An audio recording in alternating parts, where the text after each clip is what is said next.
This week on Act Out, Building and Healing Civilizations. As we stare down the 2020 elections, here's a little food for thought on how our system is built, and what advanced math, of all things, can tell us about the pitfalls of having a president, or a democracy like ours in general. Next up, the power of art, the power of laughter, and the power of blending those with political commentary. Comedian Krish Mohan joins us to talk more. From tweets to marching in the streets, this is Act Out. Rockets! Blockade! Bulldozers swarm outside the checkpoint gate. An orange flash broke the hush and blew me into the street. I awoke next to the body of my baby. No! Welcome to Act Out. I'm Eleanor Goldfield, and this is your tipping point. As we continue to barrel towards 2020 and our gaze narrows along with the field of candidates, I felt like it was a good time to think outside the box, the presidential box, and harken back to a study done back in 2016. The New England Complex Systems Institute, or NEXI, used advanced mathematics to ultimately show that, quote, hierarchical organizations are failing in the response to decision-making challenges. Representative democracies focus power in one or a few individuals, and that concentration of control and decision-making makes those systems ineffective. To put it another way, NEXI found that our society is too complex and varied to have a president.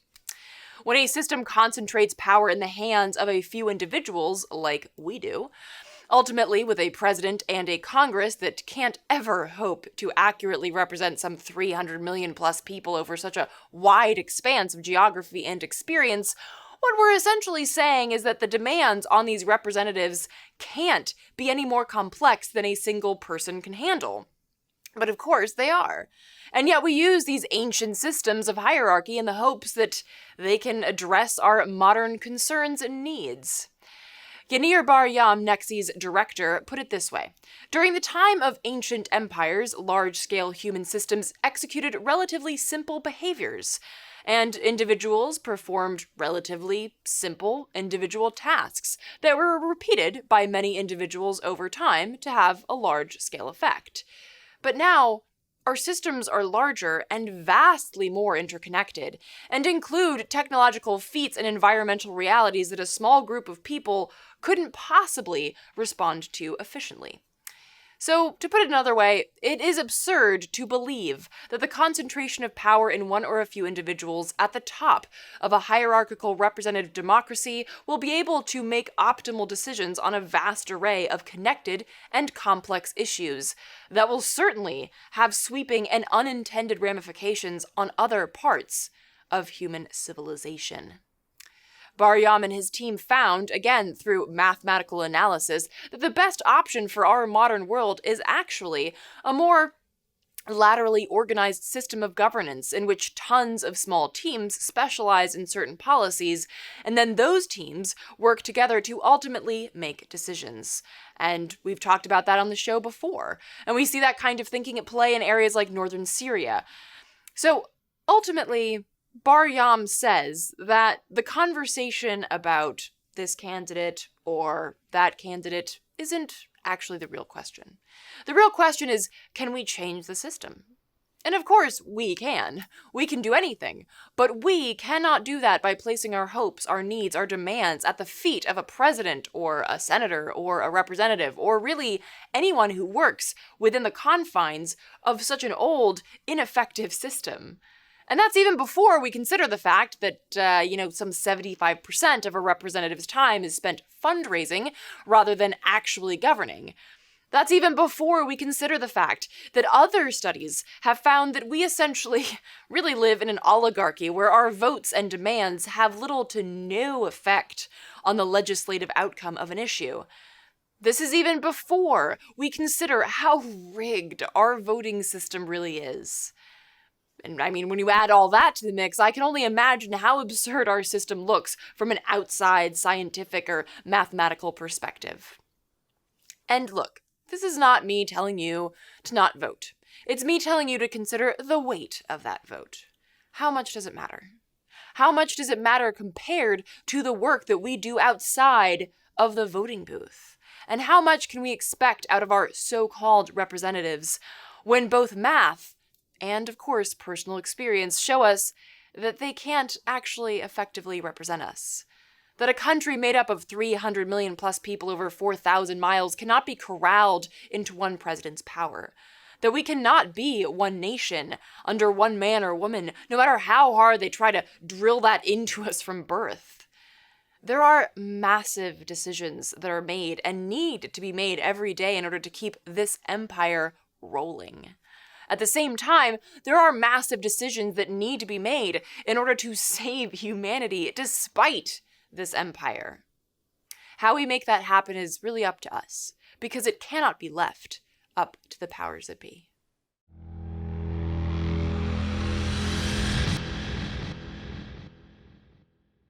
This is precisely the time when artists go to work.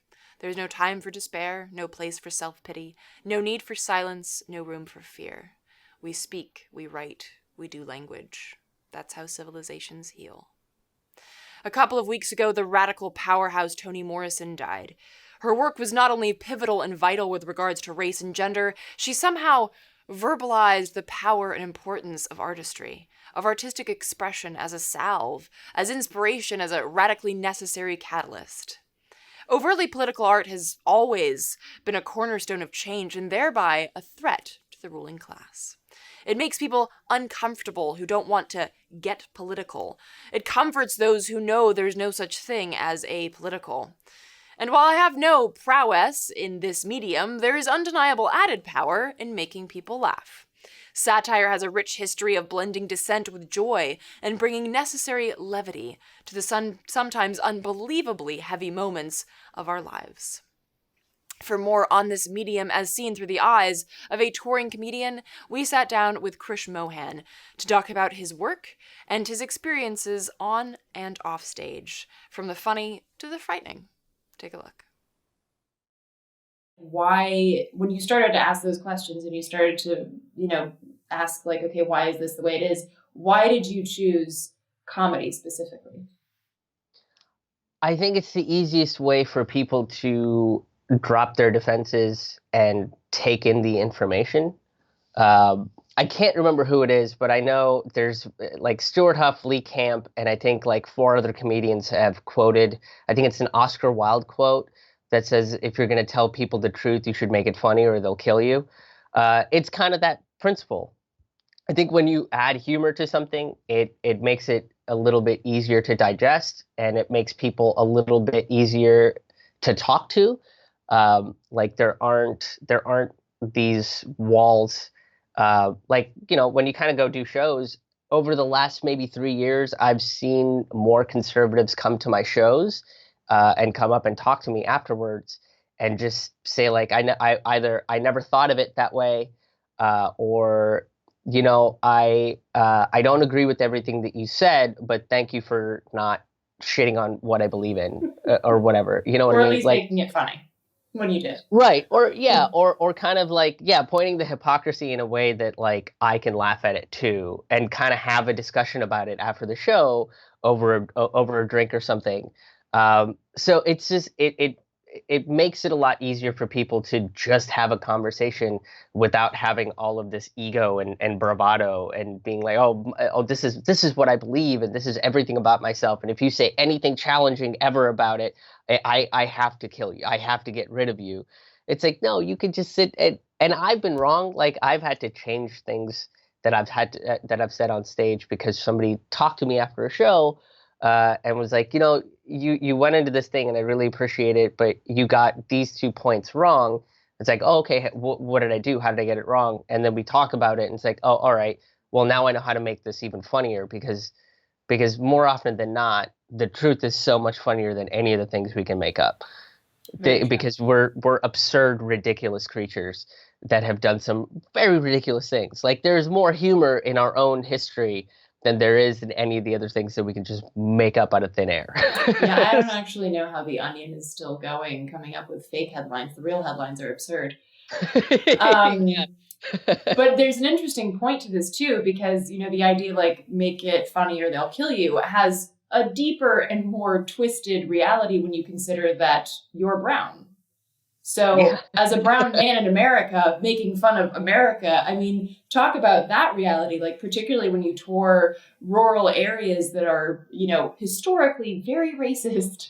How does that play out when you're like, not only am I going to make fun of your country, but I'm not white?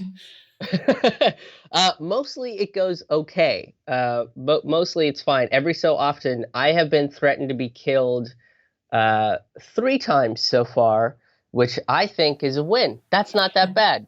I feel like the odds are in my favor. And I've been threatened to be deported once, which I was like, hey, at least you're getting creative. At least we've moved past the violence. We're trying some boring tactics, like you're gonna make me fill out paperwork.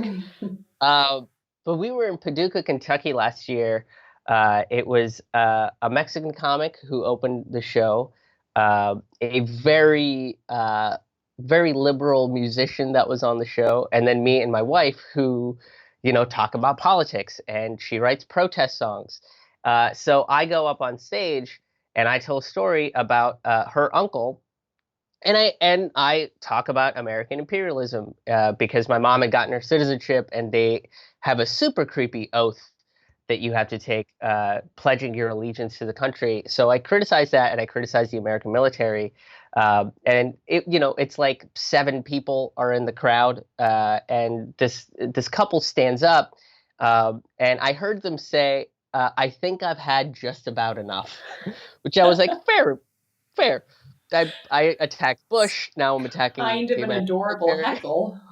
Yeah. And then as they were leaving, I just kind of said, "Hey, thank you for sticking around because there's 7 people and everybody's watching them leave, right?" And this guy turned around and he goes, "As a veteran, I want to tell you to go fuck yourself."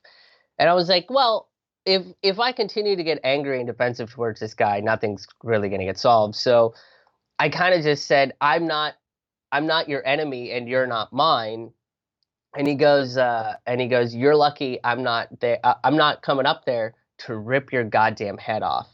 And this became like a big thing. So I just kind of like and then he left after making this big to do.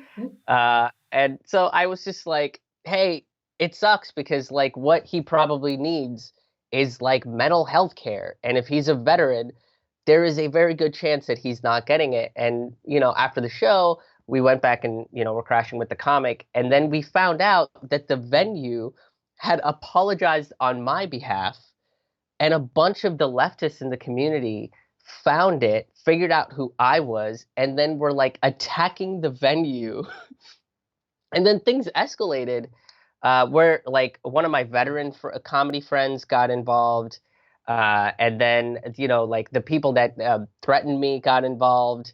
So this whole thing spirals out of control until so my veteran friend who served, he's a combat vet from the Iraq War, was like, yeah, he points out that America makes its own terrorists, which is true. That's declassified information. Also, you can watch the movie Charlie Wilson's War. So then the woman pretty much goes, it would have been fine if he was a white guy, but he's an Indian immigrant in America criticizing America. You can't do that. And I turned to my wife and I was like, this is racist, right? Like, I know, like sometimes I don't have the gauge for it, and but like she was like, yeah, that's super racist. Like you can't say that. And then she made that comment. My buddy responded to it, and then the whole thread disappeared because I think the venue realized, like, oh, we've made a Yeah. huge mistake. Now we're getting But into that territory. It's interesting that me as a Swede, I mean, I am also an American citizen, but I'm white. So I'm yeah, a white I'm a white person that has citizenship from another country. And so that would be okay, right? I can stand up on stage and say shit about the US, and that's okay, but it's specifically that race issue that makes it not okay. And incidentally, the people that I find have the best commentary on the US are people that have been outside the US. Because not yeah. only can you see it from a different perspective, but you see the rest of the world. And you see how the rest of the world responds to US imperialism, to that hegemony. And so you get to see that perspective outside of bumfuck United States.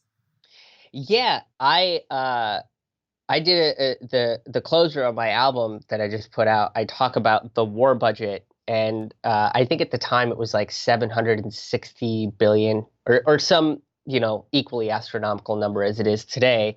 And I walked outside, and my father-in-law was there, and he just looked at me and he was like, "Yeah, I didn't realize it was that big." And I was like, "What?" And he goes, "That war budget." And I was like, "Yeah." And he was like, "Yeah, I didn't realize it was that large."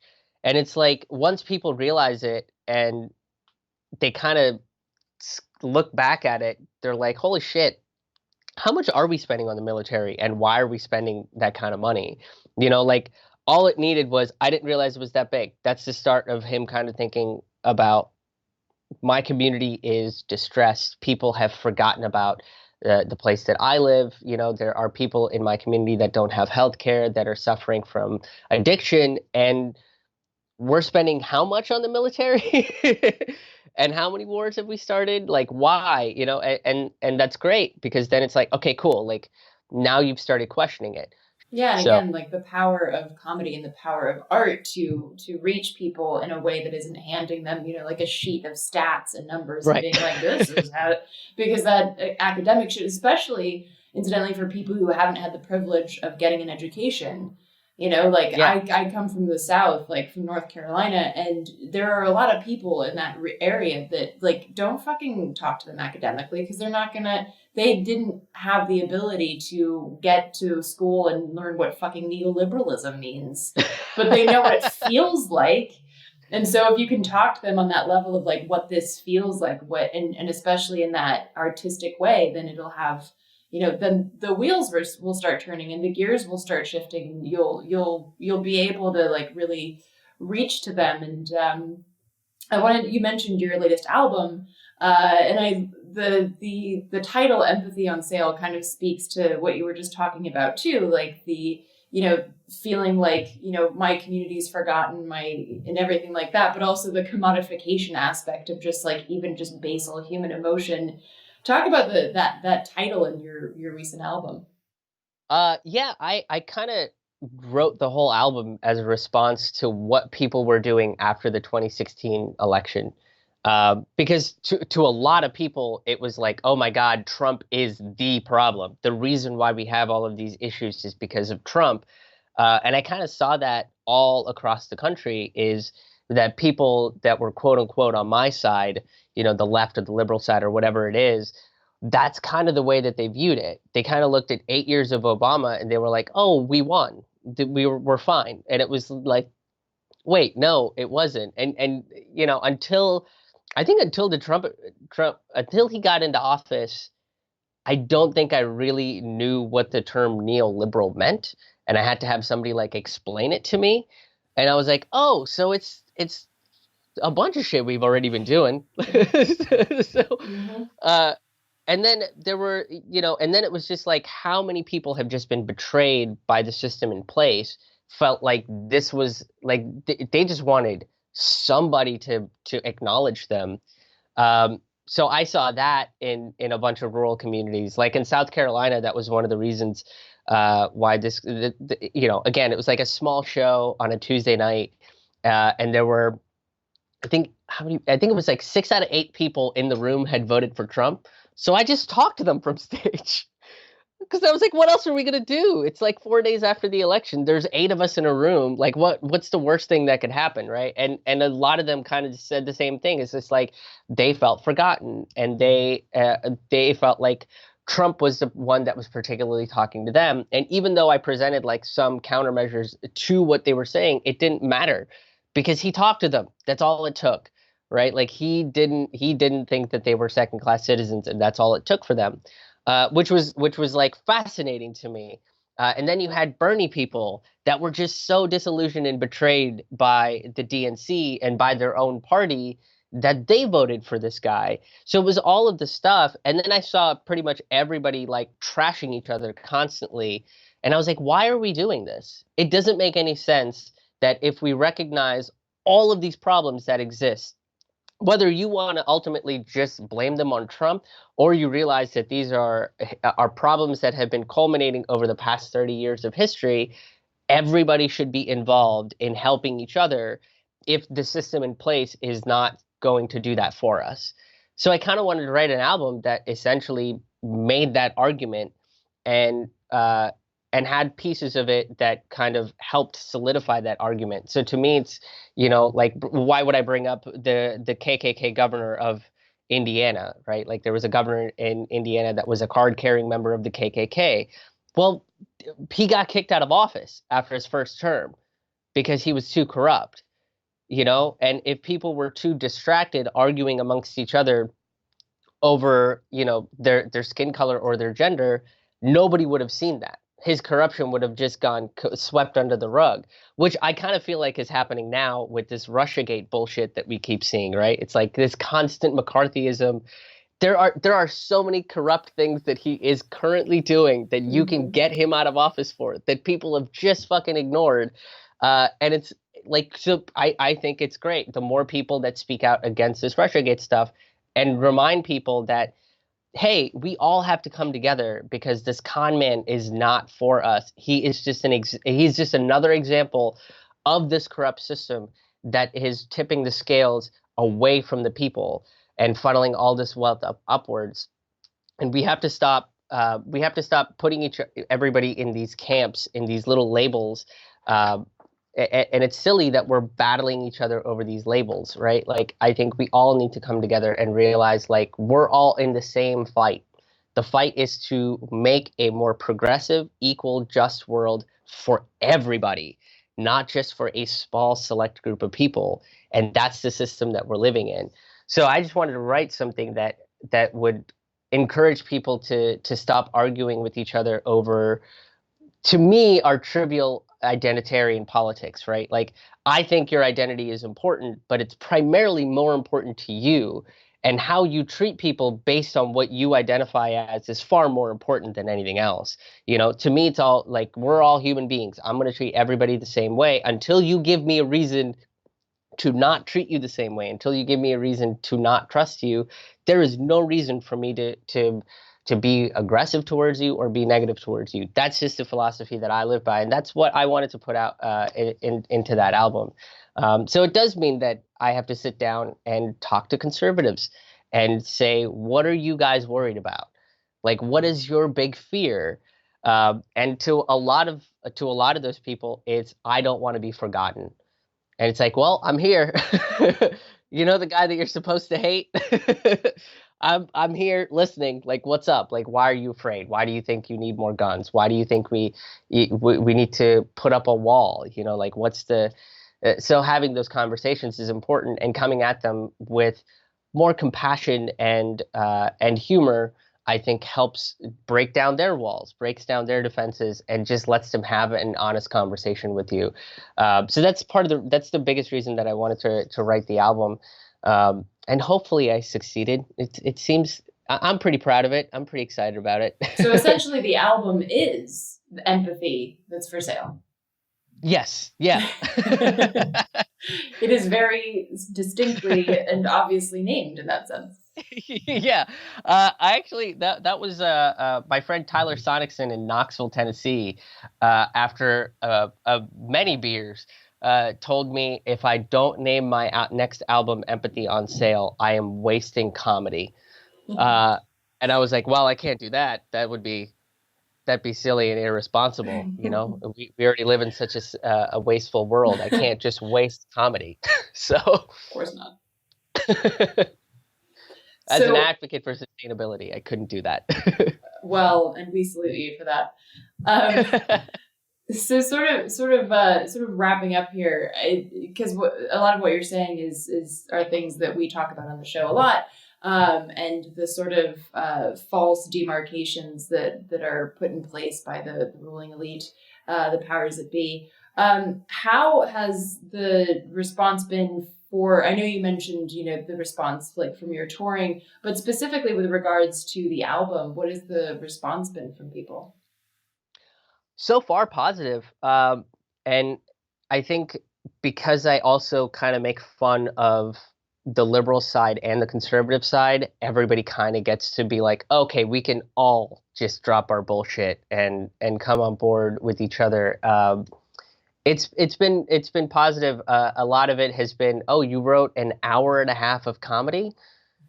All right, I guess I'll try to find the time to listen to that. And it's like, well, if you could watch a movie, you know, Or listen it's to it kind of in like the same chunks, thing. take a break, get a snack. Yeah, yeah. I highly encourage if you need to like pause, go take a walk.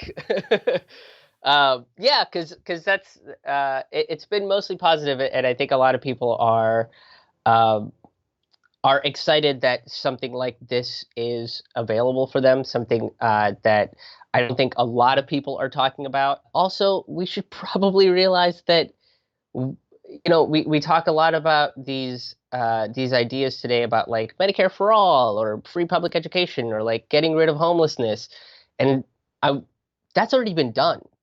Societies hundreds of years ago figured that out, and I wanted people to know that. So part of it is also like I learned that sort of stuff, and I wanted to impart that knowledge onto other people. So some people have also come up and been like, I had no idea that was a thing.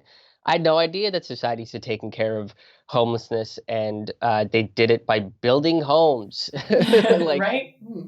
or having health care was just a part of what they did to live their lives. Like, so I wanted people to know that information so that they don't get discouraged about putting these ideas forward and continue to fight for it, because we've done it before, we can do it again. And that's the whole point of it. But we have to do it together. We can't leave people behind, because if we do that, then again, it's just repeating history all over again.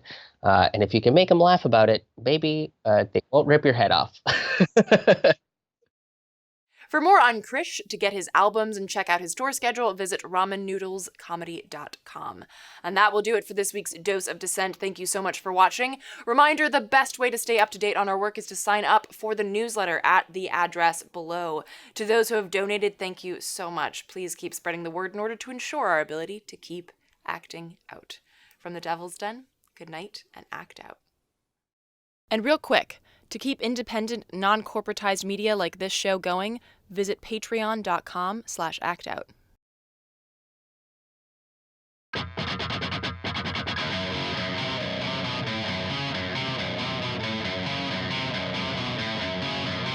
I can hear the boots are stomping.